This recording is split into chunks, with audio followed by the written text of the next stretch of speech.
Salut à tous les amateurs d'artisanat. Je suis Hélène Dessabot-Delaine, créatrice passionnée, et je suis ravie de vous retrouver aujourd'hui. Cette semaine, nous allons faire des petites balles comme ça, avec des perles Miyuki. Il va y avoir plus de 3 sortes de balles. Déjà, on va faire des balles toutes simples, droites comme ça. Alors, évidemment, il faut connaître le tissage peyote. Je vais le faire rapidement, mais je vais reprendre un peu de la base. Donc, si vous n'avez jamais fait de tissage peyote, ça sera possible aussi. Voilà, donc on a toutes sortes de tailles, d'épaisseur. Donc ça va être des perles brillantes. On peut le faire avec des perles mates. Voilà. Donc, on va apprendre à faire ces balles-là. Et ensuite, il va y avoir 2 variantes. Donc, la première variante, ça va être torsadé. En utilisant 3 bandes, on va les torsader. Ça va être 3 couleurs différentes ou avec 2 couleurs.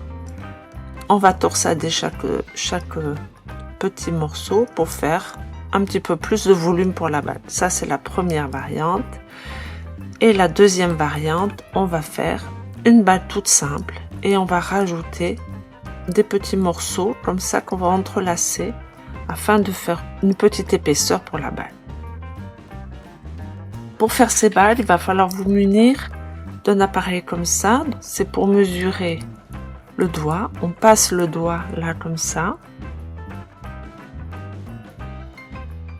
Une fois qu'on a la mesure, on le met là-dessus et comme ça, on a exactement la taille. Donc là, c'est 19,5 par exemple. Et comme ça, on a exactement la dimension de la balle qu'on doit faire. Cet outil-là, c'est très pratique pour faire des balles. Toutes ces balles-là, vous pouvez faire toutes les dimensions. À chaque fois, j'essaie de faire des dimensions différentes pour que ça aille un petit peu à tout le monde. Déjà, on va faire la balle toute simple. Donc ça, je l'ai fait avec un fil élastique. Donc le fil élastique, c'est très pratique parce que des fois, pour ceux qui ont une articulation un peu épaisse, ça permet de passer l'articulation et d'avoir une balle vraiment bien ajustée. Vous voyez, c'est quand même très pratique pour les balles. Moi, j'ai fait avec un fil élastique tout le tour. Ensuite, celui-là, j'ai fait un fil élastique juste à un bout. Vous voyez, là, je l'ai fait là. Et le reste, je l'ai fait avec un fil classique. Vous voyez, ça ne se tire pas. Comme ça permet de s'étirer quand même. Là, je l'ai fait pendant 2 cm à peu près. J'ai mis l'élastique. Et ensuite, j'ai continué avec le fil normal. Donc, vous pouvez faire tout avec l'élastique, comme celui-là. Une partie avec l'élastique ou alors avec un fil de tissage classique. Ça dépend ce que vous voulez faire et pour qui est la balle surtout. Voilà, donc nous allons faire d'abord une première balle toute simple avec un joli motif quand même, mais vous pouvez faire des bandes toutes simples. Ensuite, sur cette balle là qui est déjà finie, je vais vous apprendre à faire ça. Et ensuite, on va faire une petite bande toute simple, comme toute fine. Et on va faire une torsade avec les côtés.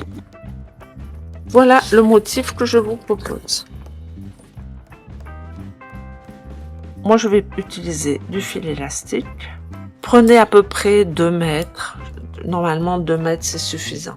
J'utilise une aiguille fendue à grand chat. Parce que c'est plus pratique. Comme ça, on peut l'enlever et le mettre. Donc moi j'utilise ces aiguilles-là juste pour les fils élastiques. Après pour un fil de tissage, j'utilise des aiguilles de tissage basiques. Mais là pour le fil élastique, j'utilise cette aiguille-là, c'est beaucoup plus rapide à mettre. Donc on a le motif. On va mettre ici. Et ensuite, on va prévoir les couleurs. Le A, c'est le blanc. Le B, c'est le orange. Le C, c'est le rouge. Le D, c'est le vert. Et le E, c'est le jaune. Voilà. Évidemment, vous pouvez choisir d'autres couleurs. Moi, j'ai choisi des couleurs un peu, c'est un style un peu indien, comme ça, un peu dans ce style-là. Donc, j'ai choisi des couleurs mat et puis des couleurs qui allaient bien avec ce style de dessin. Mais évidemment, vous pouvez mettre autre chose, il n'y a aucun souci. On part là, de ce côté-là. Donc, je vous rappelle, pour ceux qui ne savent pas, qu'on monte les 2 premiers rangs ensemble. Donc là, on va partir de là. On va mettre C, C, D, D, E, E, E, encore, D, 2C, 2B et 2A. Voilà. Et comme ça, le fil, il va arriver ici et on va pouvoir accrocher le 3e rang. Si jamais vous ne connaissez pas le tissage peyote, je vous propose d'aller voir mon tuto sur le tissage peyote pour débutants où je vous explique bien ces 2 premiers rangs, pourquoi les mettre ensemble et comment on accroche le 3e rang. Là, je vais le faire vite fait parce qu'il ne faut pas que la vidéo dure trop longtemps. Donc, si vous n'avez jamais fait tissage peyote, allez voir ma première vidéo, vous trouverez le lien en haut à droite de l'écran où je vous explique bien pourquoi on rentre les 2 premiers rangs ensemble. Et ensuite, on remplit. Donc, on commence là. On l'amène jusqu'au bout. On arrive là. Donc, on accroche le 3e rang. On va faire A, B, C, D, E, D et C. Alors, on accroche le A. Et comme à chaque fois, on saute la première perle et on passe dans la 2e perle.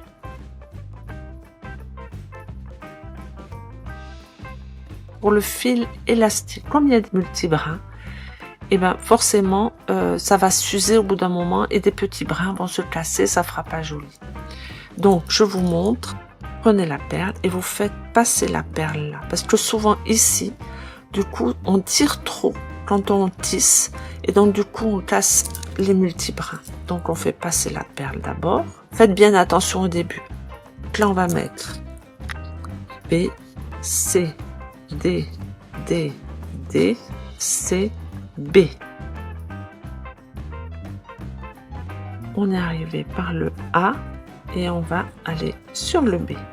Donc, l'autre rang. B, C, D, D, D, C, B. Donc là maintenant, on arrive ici. Donc on va faire A, B, C, D, E, D, C. Et on continue. Donc là, on arrive là. C, D, E, E, C, B, A. Et on ressort là. Ensuite, on arrive là. A, B, C, D, E, D, C.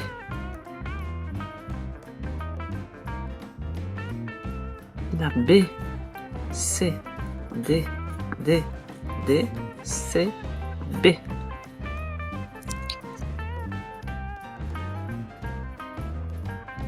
On arrive là, donc on va faire B, C, D, D, D, C, B.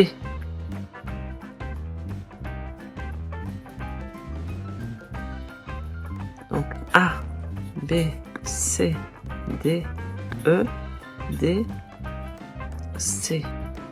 Donc là, on reprend exactement le premier rang de ce motif-là. Donc on arrive au bout du motif. Et là, on ne fait que répéter le premier rang. On a fini le motif. Vous voyez, là, ici, ce rang-là, c'est exactement le premier rang du début. Donc après, vous n'avez plus qu'à continuer à chaque fois la même chose pour créer le motif et grandir votre bague. Il faut juste penser que le dernier rang, ça doit être celui-là, c'est-à-dire B, C, D, D, D, C, B. Il faut finir sur ce rang-là pour pouvoir l'accrocher au premier rang. Donc je vais finir la bague, continuer, parce que sinon, comme j'ai plein de choses à vous montrer, toutes les techniques, la vidéo sera vraiment trop longue. Donc vous répétez ce motif-là autant de fois dont vous avez besoin pour faire cette bague. Vous pouvez faire un de plus, sachant que chaque motif mesure 1 cm. Donc c'est-à-dire que si la bague est trop petite, vous êtes obligé de faire 1 cm de plus. Donc calculez bien. Comme on le fait sur un fil élastique, elle s'ajuste quand même très facilement. Je termine hors caméra et on se retrouve à la fin pour l'assemblage. J'ai terminé la bague, vous voyez, elle est bien élastique. Alors tout à l'heure je me suis trompée, je vous ai dit que le motif faisait à peu près 1 cm, mais en fait vous voyez, j'ai fait 7 motifs, 1, 2, 3, 4, 5, 6, 7. Et en fait, la bague fait que 6 cm. Donc, le motif fait un petit peu moins d'1 cm. Mais de toute façon, vérifiez régulièrement où vous en êtes. Dès que vous finissez un motif, vous prenez la mesure et vous voyez si c'est la bonne dimension ou s'il faut 8 mm de plus. De toute façon, si vous utilisez un fil élastique, l'avantage c'est qu'elle s'ajuste bien, on l'enfile facilement et après elle se reste bien droite et bien serrée. Donc là maintenant, on va fermer la bague. Donc vous voyez, moi il me reste beaucoup de fils, mais je préfère ça parce que quand on n'utilise pas assez de fils pour les fils élastiques, après c'est compliqué à changer de fil. Donc je préfère avoir un petit peu trop, que j'utiliserai de toute façon pour autre chose, plutôt de ne pas en avoir assez. Donc on vérifie bien, ça va, j'ai terminé au bon endroit, tout est bien. Et là on tisse, ça, je pense que vous avez l'habitude. On ferme, donc on tisse comme si on tissait, mais par contre on le fait les 2 rangs. On serre bien le premier, c'est un peu complexe, vous voyez, on tient bien là et il faut serrer, faut bien le serrer. Donc là on sort de l'orange, on fait un rang, un côté après l'autre. Voilà, on serre bien à chaque fois. Là on va de ce côté là, donc on fait des zigzags pour resserrer les 2 rangs.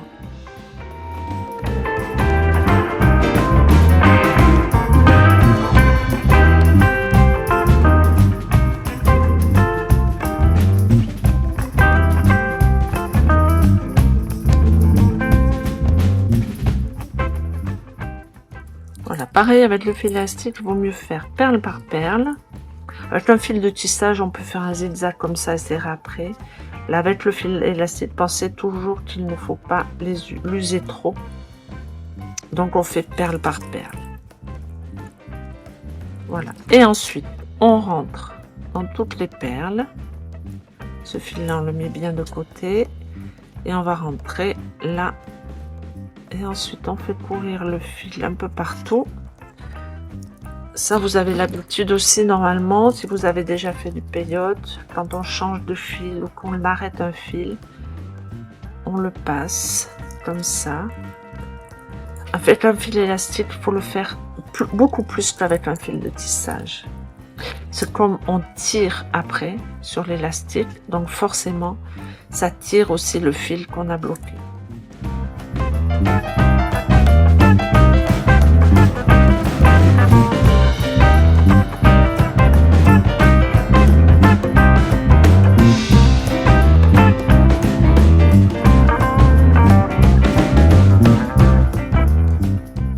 Une fois qu'on a fait tout le tour, on peut l'arrêter.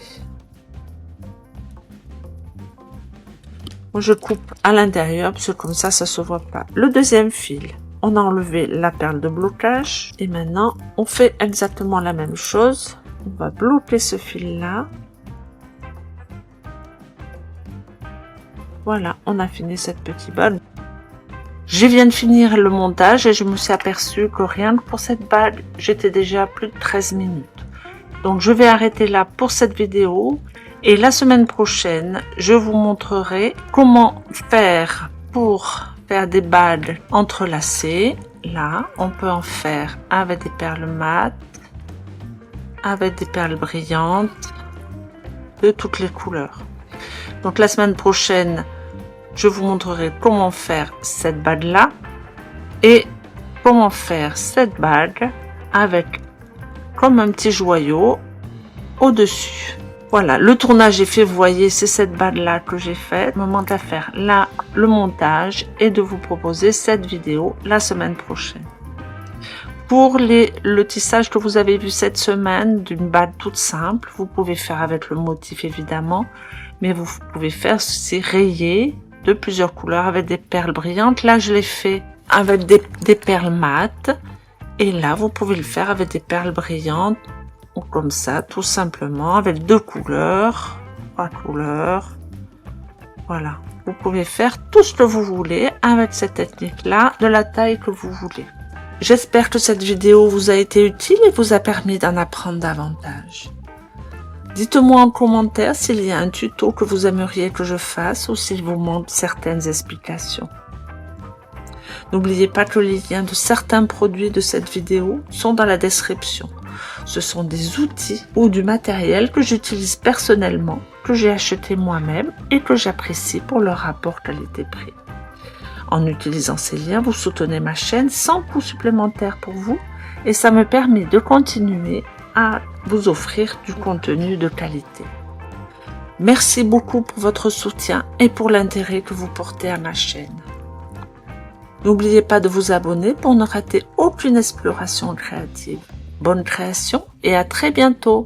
Au revoir.